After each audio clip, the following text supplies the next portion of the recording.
pour am ñi ñu fi jëlee indi fi ñeneen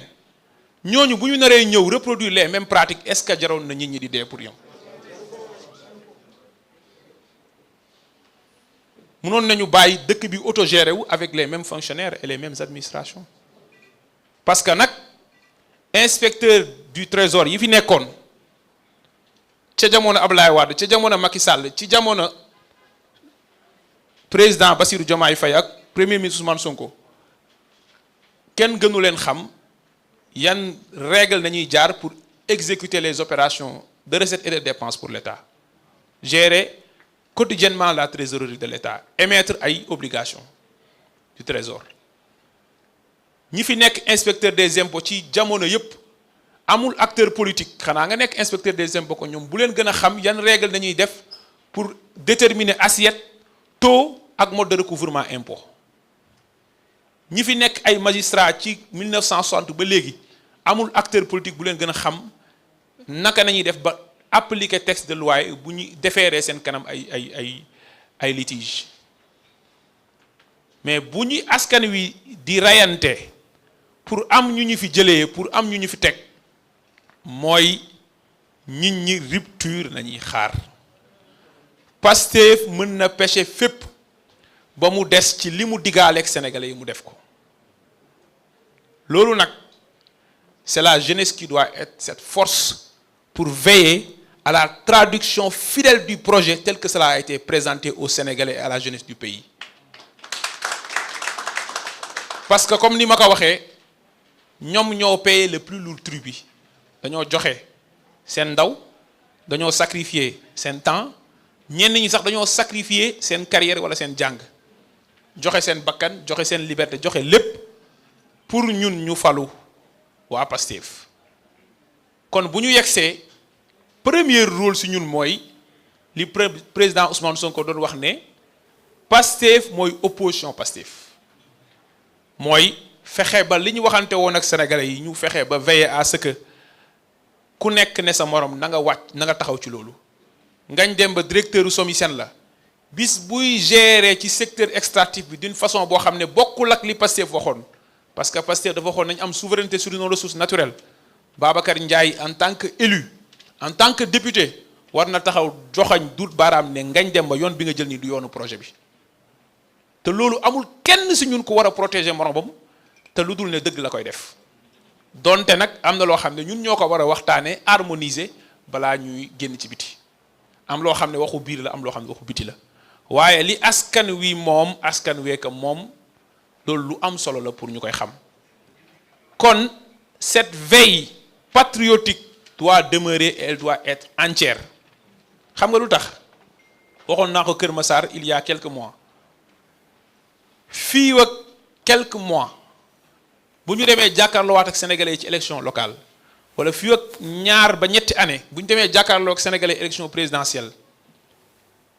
ñun ñooy rendre compte ñun les acteurs politiques parce que ñun nañu fal ñun ñoo recevoir un mandat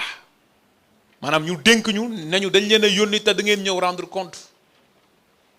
moo tax bu ñuy naan yawmal xiyaama politicien yawmal xiyaama mooy élection oui li am yawmal xiyaama moo fi am waqifuhum innahum mas'uluun taxaw leen fii yéen nañ joxoon responsabilité kaa leen rendre compte kon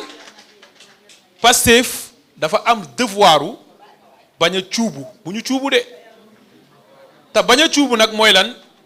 parti bi garder le socle de son idéologie imma parti bi moo war a def li nga xam ne moo war a am mooy nekk au cœur de l'État pour wax ne fii nañ war a jëm parce que encore une fois c'est le politique qui guide l'administratif et non pas le contraire wax ne ah ñun de lii mooy suñu gis-gis ci justice comme ni ko professeur Sidi Alpha Ndiaye waxee keroog ci texam bi si ñetti fondement yi nga xam ne moo guidé yenn réformes yi li ci jiitu mooy ginnaaw histoire ñaareel bi mooy Pastef lii la jaayoon sénégalais yi kon wax ne lii mooy suñu gis-gis ci justice reddition des comptes dafa war a am ñi dee waruñu dee ci Mali foro il faut que Mohamed Silla bi dëkk Grand Yoff wala Wedraago bi dëkk Pikine bu ëllëgee yaayam wala frère am du gis kenn def politique mu ne la booy politique boo deewee ci politique yaa perte wax jooju dafa war a jeex te ñun waa Pastef ñoo ko mun dakkal parce que ñun nañ dénk lenge yi moo tax la justice n'est pas négociable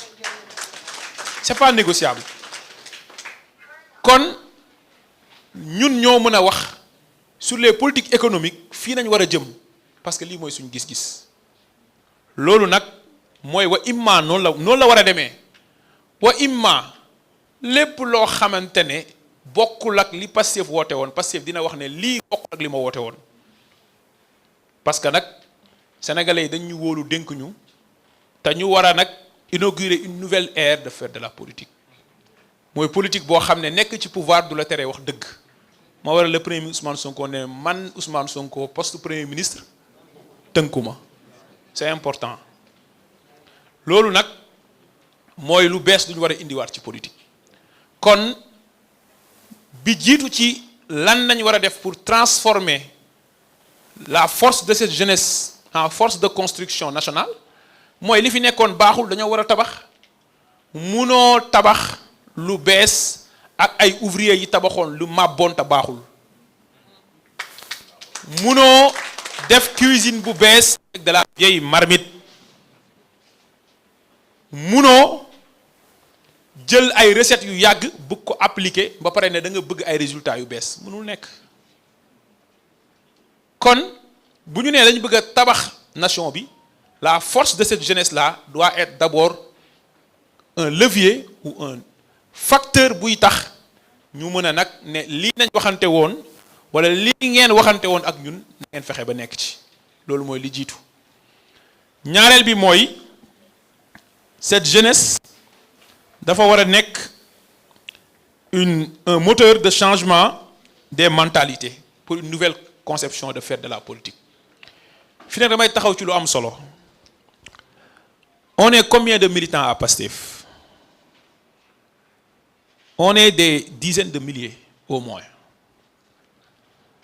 ñun ñii ñëpp bi ñuy engagé wu ci politique ñu bëri ci ñun seeni famille wala seeni mbokk d'accorduñ ci woon parce que sénégalais yi niñ gisee woon politique la président Ousmane Sonko wax na ko bi ko ñoom Matar Sène ak ñeneen ñëw seetsee pour mu jiite un parti politique lu mu leen wax politique dafa salte kon loolu mooy réflexe naturel bépp sénégalais boo xam ne am nga valeur bi ñu demee ba teg Pastef fitna bi ñu ko teg mu leer la ni yow mi bokk Pastef bracelet sax boo ko takkee mun nañ laa tëj ci kaso bi te kaso mooy li gën a néew lu la ci mën fekk boo doon liggéey sa liggéey mën nga koo ñàkk boo dee cadre doo am benn promotion te mën ngaa ñàkk sax sa liggéey ñun ñëpp on a vécu ay pression sociale yu jugee fépp dëgg la wala dëgg waa ñu yor ay responsabilité publique tey ma leen di laaj ñu toog fii sama côté continuer woo leen di subir la même pression sociale oui am na ñoo xam dañu jàpp ne soxla yëpp yaa ko war a faj il faut dire non il faut refuser xam nga lu tax dama dem dinañ ma baal ma trahir secret bi dama ànd ak Jean-Michel Sène sama frère d'ailleurs waroon na ñëw fii mais dafa am empêchement ñu nekk seen kër añ ba pare ñu dugg ci néeg yaayam di waxtaan ak moom mu wax ñu wax ju am solo mu ne ñu gis ngeen politiciens yi ñu fi tëj dañ bokk ci département Mbour bii nii nekk côté bii wala ñi leen ñu topp ci ay dossiers judiciaires ñi daan topp seen ginnaaw ñi leen di jox xaalis ñooñu tey ñooy wër naan ñoom ay sàcc nañ te xaalis boobu mu ñu doon sàcc ñoom lañ ko doon jox. kon cette pression sociale boo xam ne parfois elle est négative am ñu jàpp ne ressources publiques yi dañ ko war a jël séddoo koog nit ñi waa Pastef dañu war a dire non pour inaugurer encore une fois une nouvelle façon de faire de la politique moo tax ma wax ne jeunesse bi nag ñooy war a nekk force wala moteur pour changer encore une fois les mentalités mooy li président Ousmane Sonko di wax ne ku bëgg a nekk milliardaire demal nga entreprendre bu dee donnoo xaalis bi mais mënuloo ko amee en étant DG en étant ministre en étant premier ministre en étant député en étant président de la République ou président d'institution loolu il faut que mu leer et loolu nag ñun jeunesse bi nekk ci Pastef ñi am poste comme ñu amul poste ñoo war a inciter responsable yi am ay mandat public. Quand je dis mandat waxuma mandat électif lépp loo xam ne responsabilité publique la ci ñu tegu ci loolu pas ñi nekk source de pression wala moyen de pression seen kaw li may wax leer na nañ ñi te xamante nañ bu baax suñ biir kon loolu dañ ci war a góorgóorlu bu baax a baax pour changer les mentalités ki ñuy juger te mu nekk autorité investie d'une mission publique nañu ko juger en fonction des résultats yi mu war a def ci li ñu ko dénk nañu ko apprécier en fonction de est-ce que militantisme bi mu amoon sur le terrain est-ce que dafa am poste rek bàyyi poste bàyyi parti bi ak base bi mais bu ko kenn juger en fonction de est-ce que poche am a ngi dem ci biir kër yi waaw wala déet donte dafa war a contribuer ci parti bi moo waral ñu dagg ko 10%. donte dafa war a contribuer ci base bi te ñu bëri koy def te dañu war a continuer di ko def donte lu mu am kas néew daf ko war a bokk ak doomu aadama yi waaye nañu moytu tegaate pression ba ay nit mun na leen pousser ci ñu jël lu ñu moomut wala même bu ñu ko jëlut aussi ñu ngi indiwaat façon boo xamante ne bokkul ak loolu. Et je me rappelle le président Ousmane Sonko amoon na benn rencontre mu amoon avec tous les mouvements Azalaï au lendemain des élections législatives waxoon na ko ne am na ñoo xam ne suñu leen dégluwee ba topp leen ci li ñu bëgg dinañ def même chose que ñi fi nekkoon mooy dajale xaalis sàcc ko pour tuuraat ko askan wi ñi ko defoon def nañu ko te élection ba mu ñëwee dañ leen a yëkkati ba ci kaw dóor ci suuf ndulli leen loolu taxul sénégalais yi maintenir ñu au pouvoir lii tax ñu maintenir ñu au pouvoir mooy li ñu waxanteeg sénégalais yi ñu nekk ci seen soxla subaak ngoon guddeeg bëccëg loolu mooy ñaareel bi mooy wax vecteur pour changement des mentalités ñetteel bi mooy jeunesse bi nag mu nekk acteur clé de cette transformation nationale te loolu nag mooy une jeunesse proactive une jeunesse boo xam ne waruloo xaar encore une fois lan la état bi war a def pour yow donte dafa war état bi mu dégager la ay voies ak ay opportunités parce que loolu moo tax a jug état waaye lu la war sa digganteeg sa askan da nga ko war a def directement te loolu lu am solo la li ci mujj nag te ma fay daanelee mooy jeunesse bi moo war a nekkaat cette force qui anime le parti cette force qui anime le parti le président Ousmane Sonko dafa génnee benn instruction yàggul instruction boobu nag ci benn triptyque la tegu maanaam ci ñetti tànk la taxawee massification maillage remobilisation massification mooy ku ne xam na ni Pastef li mu doy ci ay carte ci élection Pastef ni mu toll wala fu mu toll xolu sénégalais yi Pastef ni mu toll ci ay sympathisants ak ñi ko bëgg Pastef tollul noonu ci ay militants encartés kon dafa laaj ñu lancer un processus bu bees tàq fexe ba Pastef am 1 million d'adhérents à l'horizon 2026 fii ak 31 décembre 2026 parti bi war na romb 1 million de militants di dem loolu mooy li nga xam ne moo jiitu te mu nekk nag loo xam ne dañ koo lancé waaye dina am lu génnaat pour wax naka nañ koy defee bi ñu ko lancé ba léegi est-ce que yéen da ngeen a gis carte de membre mu disponible waaw bu carte de membre disponible ensuite dina mun dem jaay carte de membre ah pourquoi madame la mairesse Khadija Mahécor Diouf ne lu tax militants yi jaayuñ carte membre te Sonko joxe ne instruction kon loolu léthargie la est-ce que votre parti est en léthargie man de gisuma léthargie dans le parti responsable yi nga xam ne nuit et jour ñu ngi ci base bi xam nañ ne Pastef mooy seul parti politique boo xam ne chaque samedi chaque dimanche partout au Sénégal on s'active mais bu président Ousmane Sonko joxe une instruction générale alors que modalité de mise en œuvre yi génnee guñ ko naka la nit ñi di mën a mettre en œuvre instruction yi ci yenn points yi am solo mooy dem leen ngeen jaay carte de membre par exemple dañ ko war a tàmbali 1 million d'adhérents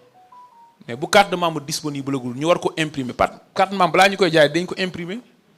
ay carte de membre yu bees tàq yu novateur lay nekk yu novatrice lay nekk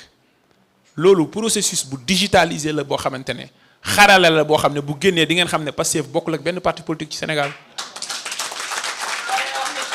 loolu buñ koy togg nag na nit ñi ànd ak dal te xam ne parti bi nekkul en léthargie parti boo xam ne 8 novembre bii passé le leader bi woote meeting Sénégal yëpp di meeting pendant 2 semaines parti boobu mu ngi en léthargie alors kon triptyque bi li ci jiitu mooy massification deuxième bi mooy maillage mooy fexe ba parti bi tasaaroo fépp ci Sénégal am na ba pare waaye mu gën a wër mooy l'ordre des 10 000 cellules partout au Sénégal te loolu nag muy laaj ñun section communale yi bis bu carte de membre yi disponible ñun militants de base yi ñu yaatal parti bi nangu ñeneen dugg ànd ak ñoom ci processus bi sous réserve que ñu respecter les principes et les valeurs du parti ñetteel bi nag mooy remobilisation mooy lii ñu nekk di def mooy continuer di animer le parti quotidiennement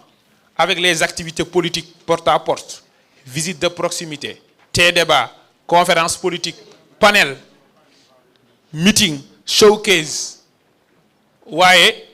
ay activités citoyennes don de sang journée de consultation médicale gratuite activité de solidarité cours de vacances patriotiques setal ak leneen ñu continuer processus boobu parce que sur la léthargie man mii rek démb ak tey li ma jot ci invitation ci ay activités Pastef mat na au moins 5 ba 6 activités te man li ma jot la waxuma ñeneen kon le parti quotidiennement vit Pastef vit et Pastef ne mourra jamais donc loolu mooy li ñu bëggoon a wax pour inciter ñëpp la ñu nekkoon bëy li mu dundee ba sax sikkim bu muusee war na kaa yeggali parce que moo ko jikk kon ñu ngi leen di inciter à ce que ñun ñëpp ñu nekk cette force là buy guider le projet cette force là boo xam ne mooy nekk la veille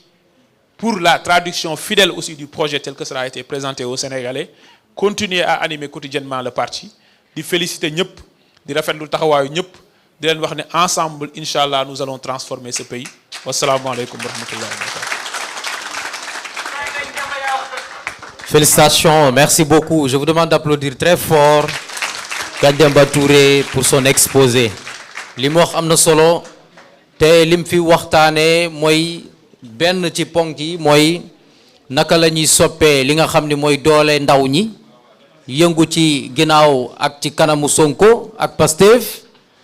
ba nga xam ni mun na soppi